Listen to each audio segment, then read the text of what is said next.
안녕하세요. 오윤석입니다. 오늘 오윤석의 진정 애청해줘서 감사합니다.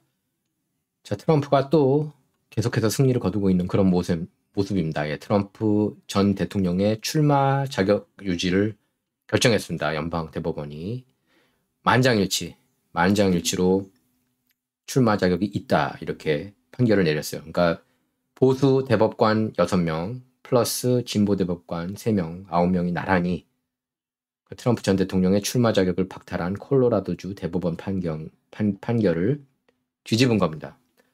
그 대법원은 판결에서 헌법은 개별주의 연방 업무에 출마하는 대선 후보 자격 박탈권을 허락하지 않는다. 그러면서 그 책임은 주가 아닌 연방의회에 귀속된다고 그렇게 명시했습니다. 다만 출마 자격 박탈 이유가 됐던 내란죄 연계 문제에 대해서는 별도 판결을 내렸는데요.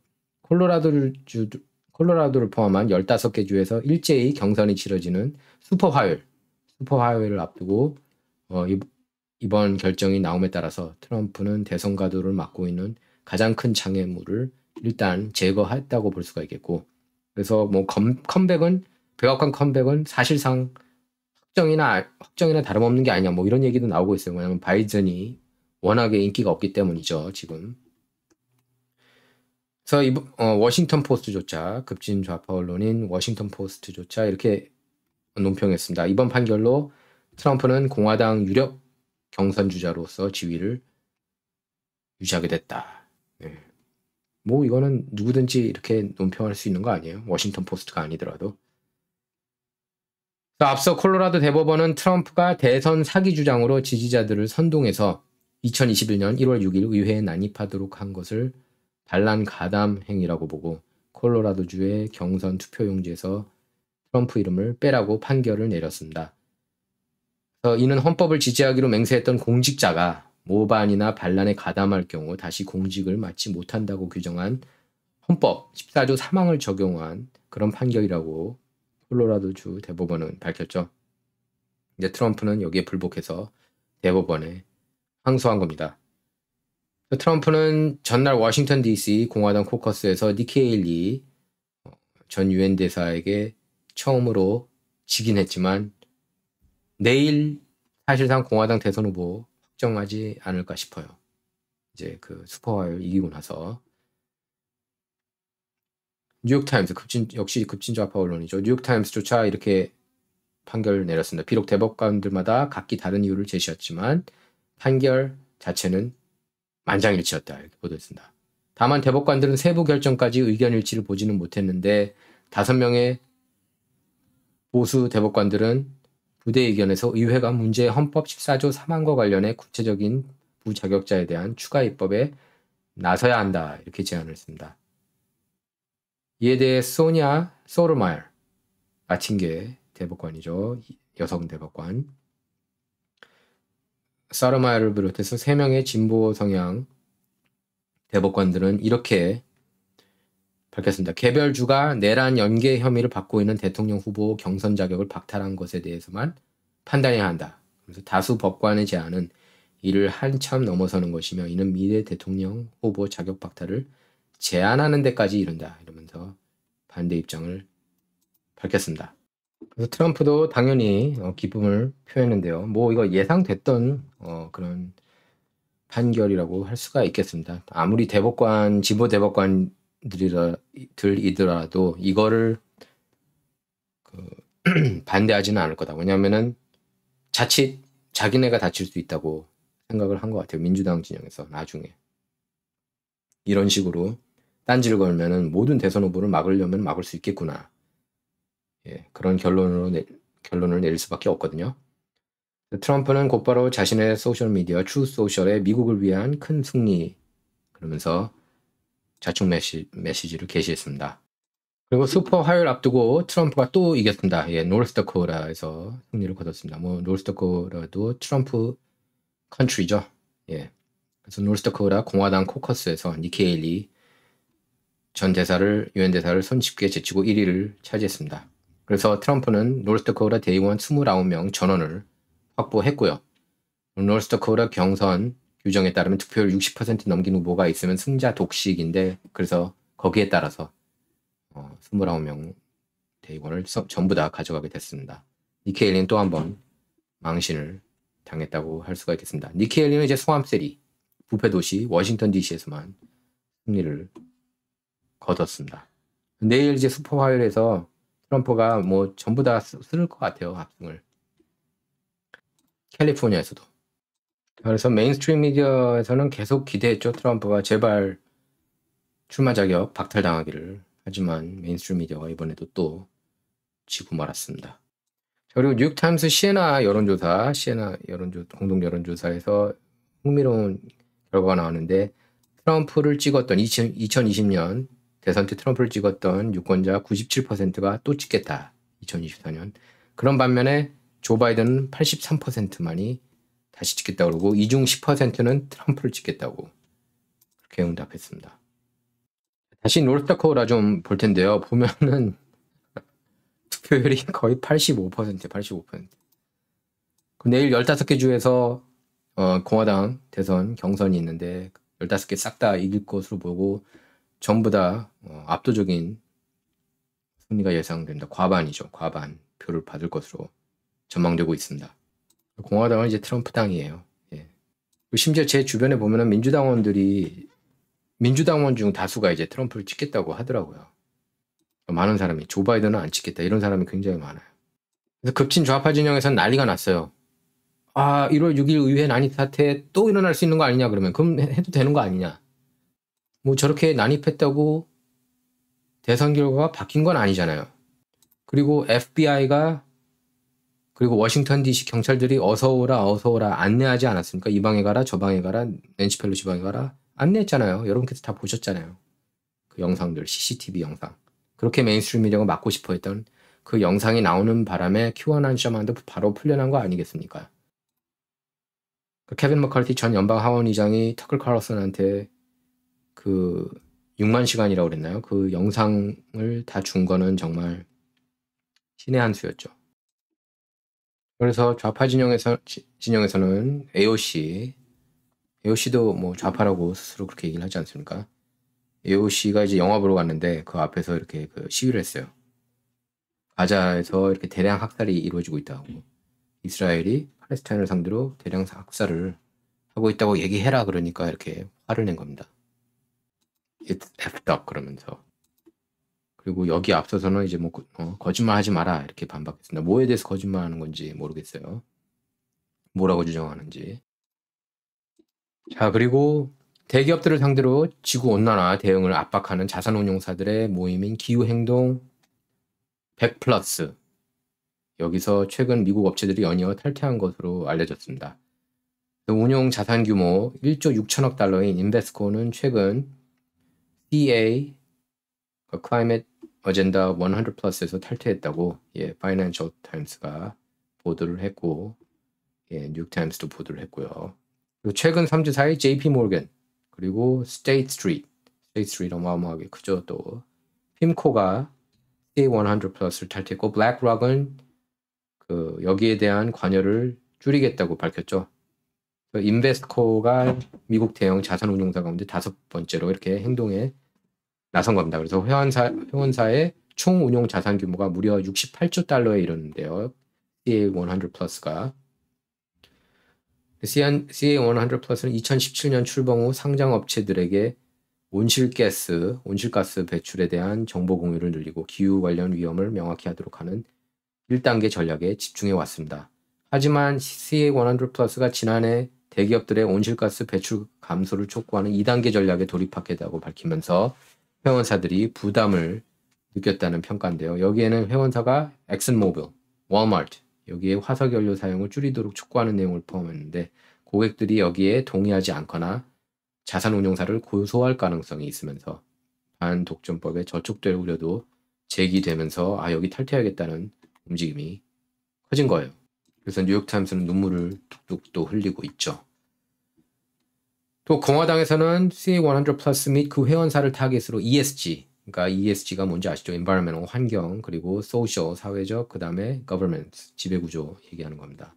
환경, 사회적, 지배구조 투자에 반대하는 캠페인을 대대적으로 벌이고 있죠. 텍사스가 2021년 화석연료 업계에 징벌적 입장을 취하는 기업과 정부 계약을 제한하는 법안을 통과시켰습니다. 또 공화당 진영에서는 이들 금융사에 대한 조사 그리고 자금 인출, ESG 반대 법안 발의를 진행해 왔어요. 짐 졸든 연방하원 법사위원장은 CA100 플러스에 대해 ESG 카르텔이라고 강력하게 비난했습니다. 공화당 진영에서는 좋아하는 사람 거의 없어요. ESG 쪽을. 뉴욕타임스는 자산운용사들의 CA100 플러스 탈퇴에 대해 공화당의 승리다 이렇게 평가했습니다. 공화당의 승리가 아니라 깨어있는 사람들의 승리 아닌가요? 그래서 트럼프는 이제 연방대법원에서 승리했으니까 너네들 말도 안 되는 고소한 거 다 이제 집어쳐라. 기소와 뭐 이런 것도 말도 안 된다. 집어쳐라 그러면서 뭐 자신의 승리를 장담을 했습니다. 이번 남은 법정 케이스에서도. 그리고 지금 뉴욕주에서 이제 트럼프를 상대로 계속 딴지 걸고 있죠. 뭐 비즈니스 못하게 하고. 근데 이것도 월스트리트저널이 이거 제대로 아주 날카롭게 비판했는데요. 칼럼니스트 어디시아 핀니가 러티라 제임스 뉴욕주 검찰총장이 지금 트럼프를 잡겠다고 법을 망가뜨리고 있다. 이런 비판 글을 기고했습니다. 엉터리죠. 그리고 조지 소로스가 또 후원금을 잔뜩 준 알라메이다 카운티 검사장 니콜 추진이 지금 이뤄지고 있고요. 또 가빈 뉴섬 캘리포니아 주지사에 대해서도 또 니콜 추진이 리콜이 추진되고 있습니다. 여러모로 진보 진영에서 지금 고전을 면치 못하고 있습니다. 바이든부터 해가지고 뭐 카말라 해리스도 그렇고 가빈 뉴섬도 그렇고 전반적으로 그런 것 같아요. 지금 분위기가. 자, 그리고 일론 머스크 역시 뉴스메이커죠. 트럼프와 함께 소셜미디어 X 전신 트위터 옛 임원들이 트위터를 인수한 일론 머스크 테슬라 최고 경영자와 회사를 상대로 거액의 퇴직금을 요구하는 소송을 제기했습니다. 머스크가 트위터를 인수할 당시 트위터 CEO였던 파라그 아그라와를 비롯해 고위 임원직으로 있던 4명이 머스크를 상대로 총 1억 2,800만 달러를 요구하는 소장을 캘리포니아 북부 연방법원에 제출했는데요. 이들이 요구한 퇴직금은 1년치 급여와 주당 54.2달러로 계산한 주식 보상금, 건강보험료를 포함해 산정한 금액이라고 합니다. 이들은 머스크가 2022년 10월 트위터를 인수하자마자 자신들을 부당하게 해고했다고 주장하면서 당초 머스크의 회사 인수계약 일부로 주식 보상, 뭐 이런 상당한 보수를 받기로 돼 있었지만 머스크가 약속을 지키지 않았다고 주장했습니다. 그러면서 작년 출간된 작가 워터 아이색슨의 머스크 전기에서 머스크가 트위터를 인수할 당시 경영진이 스탁 옵션을 행사하지 못하게 하기 위해 예정보다 하루 앞당겨 거래를 마감했다고 밝힌 내용을 지적했습니다. 책 내용에 따르면 머스크는 당시 이렇게 얘기를 했다고 그래요. 오늘 밤 거래를 끝내는 것과 내일 아침 끝내는 것 사이에는 2억 달러의 차이가 있다. 이렇게 밝혔다고 합니다. 머스크 측은 이번 소송에 대해서 어떤 언급도 하지 않고 있는데요. 머스크는 트위터 인수 이후 전 직원 75%에 달하는 이론을 정리해고했습니다. 그래서 직원들에게 여러 차례 소송을 당했고요. 근데 그러면서 이제 빅테크 진영이 그 일론 머스크를 보면서 많이 배운 거예요. 아, 이렇게 80% 가까운 인물들을 해고해도 이렇게 오히려 잘 돌아가고 있구나. 왜냐하면 X가 더 잘 운영되고 있다는 평가를 받고 있거든요. 특히 그 보수 진영 그리고 깨어있는 진영에서는 그렇게 많이 느끼실 수 있을 거예요. 이렇게 보면은 샤도우 배닝도 없고 아직도 조금 있다고는 하지만 예전보다는 훨씬 나아졌죠. 작년 트위터의 보상 담당 수석 책임자였던 마크 쇼빙거가 회사를 상대로 약속한 보너스를 지급하라면서 제기한 소송에서 법원은 원고 측 손을 들어줬습니다. 또 트위터의 전 직원 수천 명이 퇴직금을 제대로 지급받지 못했다며 제기한 소송에서는 법원이 작년 12월 조정명령을 내렸지만 양측이 합의에 이르지 못했습니다. 자, 그리고 불법 입국자를 주 차원에서 직권으로 체포 구금할 수 있게 한 텍사스주 이민법의 시행 여부가 연방대법원에서 판가름 날 전망입니다. 제5 연방순회항소법원은 지난 2일 텍사스주의 이민법 SB4가 시행될 수 있도록 허용하는 그런 결정을 내렸습니다. 지난달 말 텍사스 서부 연방법원 데이빗 에즈라 판사가 이 법의 시행을 보류할 것을 명령한 가처분 결정을 뒤집은 건데요. 다만 항소법원은 처음 소송을 제기한 바이든 행정부가 연방대법원에 상고할 수 있도록 항소법원 결정 효력을 7일 동안 유예했습니다. 텍사스가 작년 제정한 이민법 SB4는 불법으로 국경을 넘어온 불체자를 주 사법당국이 체포, 구금하고 텍사스주 판사가 이들에게 출국 명령을 내릴 수 있게 하는 내용을 담고 있습니다. 그래서 오는 5일부터 발효될 예정인데요. 하지만 바이든 정부가 이 법이 연방정부 권한을 침해하는 그런 헌법에 위배된다면서 시행을 금지해달라는 소송을 지난 1월 제기했죠. 그래서 공화당 소속 그렉 애벳 주지사가 이끄는 텍사스하고 바이든 정부 법정 다툼이 시작됐고 뭐 이게 시블워까지 가는 거 아니냐, 내전으로까지 가는 거 아니냐. 왜냐면은 미국 보수주들이 이렇게 집결해서 그 무조건 이 발브 와이어는 지켜야겠다 그렇게 얘기를 했죠. 이게 텍사스주가 국경을 스스로 지킬 수 있게 해야 된다. 그렇게 주 국경이기도 하지만 주 경계선이기도 하거든요. 1심을 심리한 에즈라 판사는 텍사스주의 주법이 연방 지침을 영구적으로 대체하도록 허용하는 것은 연방법과 권위를 무효로 만드는 것과 같다면서 바이든 정부 손을 들어줬죠. 여기에 텍사스가 즉각 항소했고 2심에서 원하는 판결을 얻어냈습니다. 또 바이든 정부 역시 항소법원이 결정을 유예한 시한 내에 상고할 것으로 예상되는데요. 그렇게 되면은 이제 보수 성향 대법관이 더 많죠. 연방대법원 아까 설명했지만 연방대법원이 최종 판단을 내리게 됩니다. 비슷한 사례로 2012년 애리조나가 자체적인 불법 이민 단속법을 시행하려고 했지만 연방정부가 소송을 이제 제기를 했죠. 그래서 당시에는 연방정부가 승소하면서 끝났습니다. 그때 아마 그 전국적인 이슈가 됐었죠. 그때도. 그때 잔 브루어 주지사하고 이제 오바마가 사이가 안 좋았죠. 그래서 오바마가 비행기 타고 애리조나 갔을 때도 막 이렇게 따지는 듯한 그런 표정이 이렇게 그 사진에 착각 찍혔습니다. 그러니까 꾸중을 듣는 듯한 모습이었어요. 오바마가 잔 브루어 당시 애리조나 주지사한테. 연방 대법원의 이번 판단은 오는 11월 대선을 앞두고 국경 지금 불체자 이슈가 그다음에 불법 난민 이슈가 큰 이슈로 떠오르는 이게 정말 이제 가장 큰 이슈잖아요. 지금 현재. 그래서 앞으로 그 이민 정책의 중요한 그 정책을 펼치는데 이게 굉장히 중요해진다는 그런 의견들이 나오고 있습니다. 이번 판결을 어떻게 하느냐에 따라서 연방대법원이. 그래서 최근 미국에서는 이렇게 남부국경을 통한 불법 입국자 수가 사상 최고치를 기록하면서 이렇게 반불체 정서가 확대되는 그런 분위기입니다. 지금 불법 체류자가 810만 명 이상이 들어왔다고 하죠. 바이든 정부 3년 동안에만. 그리고 경제 뉴스인데요. 가상화폐 대장주 비트코인이 다시 급등하면서 역대 최고점을 향해 나서고 있습니다. 그래서 가상화폐 거래소 코인베이스에 따르면 지금 이렇게 이제 67,320.82달러에 거래됐습니다. 가장 최근 거래. 저는 이제 비트코인 투자를 안 했어요. 예. 아주 옛날에 잠깐 재미삼아 샀는데 놓쳤습니다. 이번 비트코인이라고 보면. 그리고 한번 이렇게 폭락을 또 했었잖아요. 예. 비트코인이 67,000달러에 오른 건 2021년 11월 이후 처음입니다. 역대 최고가인 69,000달러 때까지는 이제 불과 3%도 남지 않았어요. 그리고 AI 주식들이 이렇게 뜨는 반면에 애플은 요새 좀 고전을 면치 못하고 있죠, 올해. 그래서 그 시가총액으로도 2위로 밀려났고요. 마이크로소프트한테 1위 자리 내줬죠.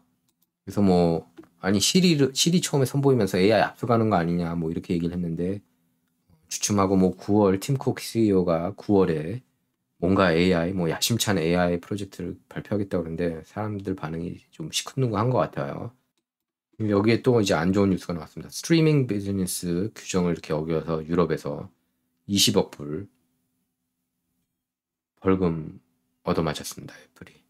저희 메인스트림 미디어는 이제 바이든한테 힘을 실어주고 있는 그런 모양새예요. 예, 뭐 보수 언론, 대한 언론에서는 계속 바이든 인지력, 기억력 문제 지적하고 있지만 지켜주기 바쁘고 뭐 ABC The View 여성 4명이 진행한 5명이 진행하는 ABC 프로그램 그 프로그램을 보면 바이든이 뭐 거의 천재라는 식으로 그렇게까지 얘기를 해요. 그리고 MSNBC 레이첼 마도는 자전거도 탈 수 있지 않느냐. 인지력이 뭐가 문제야. 이렇게 옹호하고 있습니다. 그러니까 너무 이게 차이가 커요. 트럼프냐 바이든이냐 따라서. 트럼프냐 민주당이냐 공화당이냐 민주당이냐 따라서. 아까 더 뷰 얘기했는데 거기서 이제 그 흑인 여성이죠. 워피 골드버그.